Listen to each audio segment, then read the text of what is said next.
जय श्री कृष्ण। षड्विंशः सर्गः। प्रसक्ताश्रुमुखीत्येवम् ब्रुवन्ती जनकात्मजा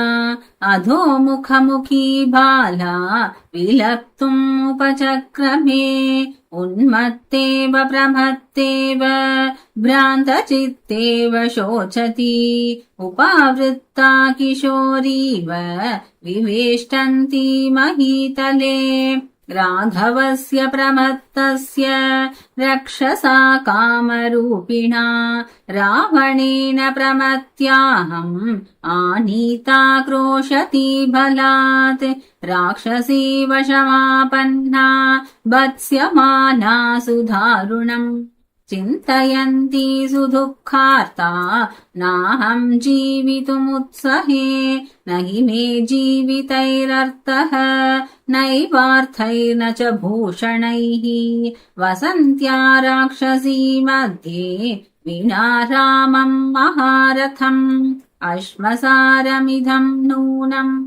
अथवाप्यजरामरम्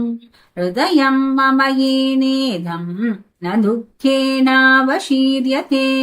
धिङ्माम् अनार्यामसतीम् याहम् तेन विना कृता मुहूर्तमपि रक्षामि जीवितम् पापजीविता का च मे जीविते श्रद्धा सुखे वातम् प्रियम् विना भर्तारम् सागरान्ताया वसुधायाः प्रियम् वधम् विद्यताम् भक्ष्यताम् वापि शरीरम् विसृजाम्यहम् न चाप्यहम् चिरम् दुःखम् सहेयम् प्रियवर्जिता चरणेनापि सव्येन न स्पृशेयम् निशाचरम् रावणम् किम् पुनरहम् कामयेयम् विगर्हितम् प्रत्याख्यातम् न जानाति नात्मानम् नात्मनः कुलम् यो नृशंसस्वभावेन माम् प्रार्थयितुमिच्छति छिन्ना भिन्ना विभक्ता वा दीप्ते वाग्नौ प्रदीपिता रावणम् नोपतिष्ठेयम् किम् प्रलापेन वश्चिरम् ज्ञातप्राज्ञकृतज्ञश्च सानुक्रोशश्च राघवः सद्वृत्तो निरनुक्रोशः शङ्के मद्भाग्यसंशयात् राक्षसानाम् सहस्राणि जनस्थाने 14 येनैकेन निरस्तानि समाम् किम् नाभिपद्यते निरुद्धा रावणेनाहम् अल्पवीर्येण रक्षसा समर्थः खलु मे भर्ता रावणम् हन्तुमाहवे विरोधो दण्डकारण्ये येन राक्षसपुङ्गवः रणे रामेण निहतः समाम् किम् नाभिपद्यते कामम् मध्ये समुद्रस्य लङ्केयम् दुष्प्रदर्शना न तु राघवबाणानाम् गतिरोधो भविष्यति किम् नु तत्कारणम् येन रामो दृढपराक्रमः रक्षसापहृताम् भार्याम् इष्टाम् नाभ्यवपद्यते इहस्थाम् माम् न जानीते शङ्के लक्ष्मणपूर्वजः जानन्नपि हि तेजस्वी दर्शनम् मर्शयिष्यति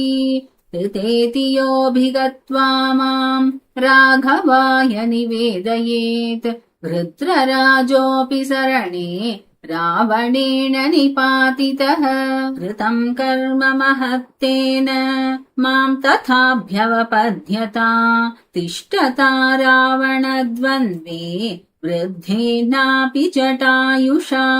यदि मामिह जानीयात् वर्तमानाम् स राघवः अद्य बाणैरभिक्रुद्धः कुर्यात् लोकम् अराक्षसम् विधमेच्च पुरीम् लङ्काम् शोचयेच्च महोदधिम् रावणस्य च नीचस्य कीर्तिम् नाम च नाशयेत् ततो निहतनाथानाम् राक्षसीनाम् गृहे गृहे यताहमेवम् रुदति तथा भूयो न संशयः अन्विष्य रक्षसाम् लङ्काम् कुर्याद्रामः स लक्ष्मणः न हि ताभ्याम् रिपुर्दृष्टः मुहूर्तमपि जीवति चिता धूमाकुलपथा गृध्रमण्डलसङ्कुला अचिरेणैव लङ्केयम् श्मशानसदृशी भवेत् अचिरेणैव कालेन प्राप्स्याम्येव मनोरथम् दुष्प्रस्थानोऽयम् आख्याति सर्वेषाम् वो विपर्ययः यादृशानीह दृश्यन्ते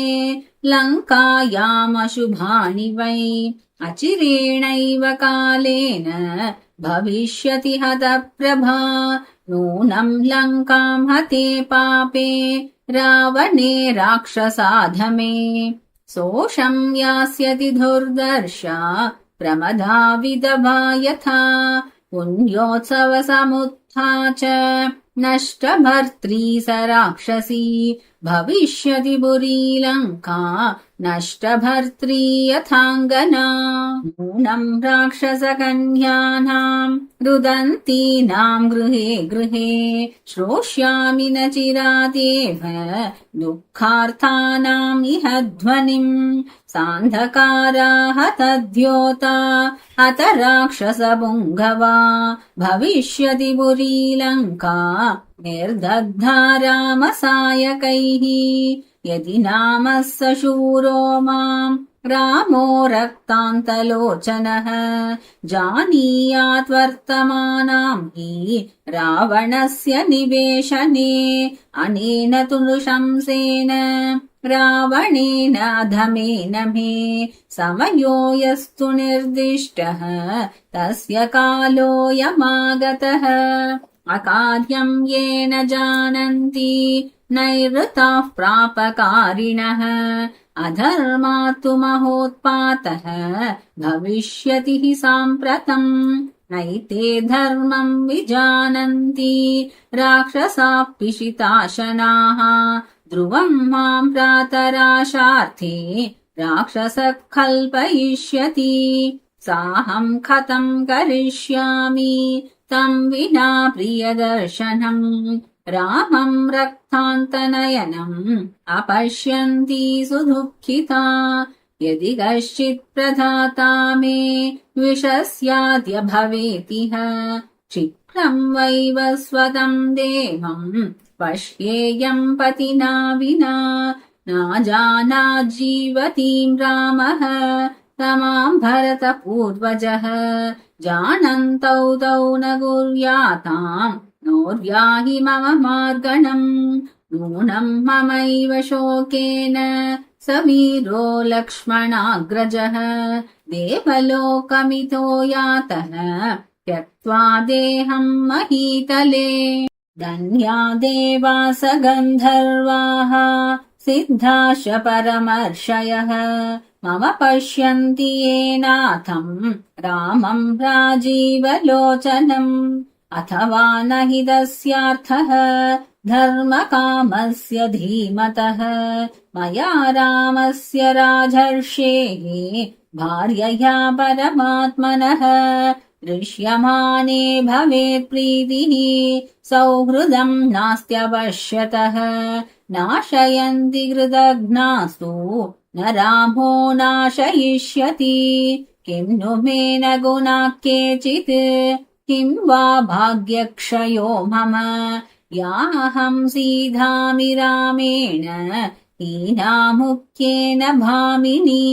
श्रेयो मे जीवितान्मर्त्तुम् विहीनाया महात्मनः रामादक्लिष्टचारित्रात् शूरात् शत्रुनिबर्हणात् अथवा न्यस्त्रशस्त्रौ तौ वने मूलफलाशिनौ भ्रातरौ हि नरश्रेष्ठौ चरन्तौ वनगोचरौ अथवा राक्षसेन्द्रेण रावणेन दुरात्मना छद्मना सादितौ शूरौ भ्रातरौ रामलक्ष्मणौ साहमेवं गते काले मर्तुमिच्छामि सर्वथा न च मे विहितो मृत्युः अस्मिन् दुःखेऽपि वर्तते धन्याः खलु महात्मानः मुनयस्त्यक्तकिल्बिषाः जितात्मानो महाभागाः येषाम् न स्थप्रिया प्रिये प्रियान्न सम्भवेत् दुःखम् अप्रियात् अधिकम् भयम् ताभ्याम् हि ये वियुज्यन्ते नमस्तेषाम् महात्मनाम् साहम् त्यक्ता प्रियेणैव रामेण विदितात्मना प्राणान् त्यक्ष्यामि पापस्य रावणस्य गतावशम्। इत्यार्षे श्रीमद् रामायणे वाल्मीकीये आदिकाव्ये सुन्दरकाण्डे 26 सर्गः। Thanks for watching. Let's continue the spiritual journey. Jai Shri Krishna.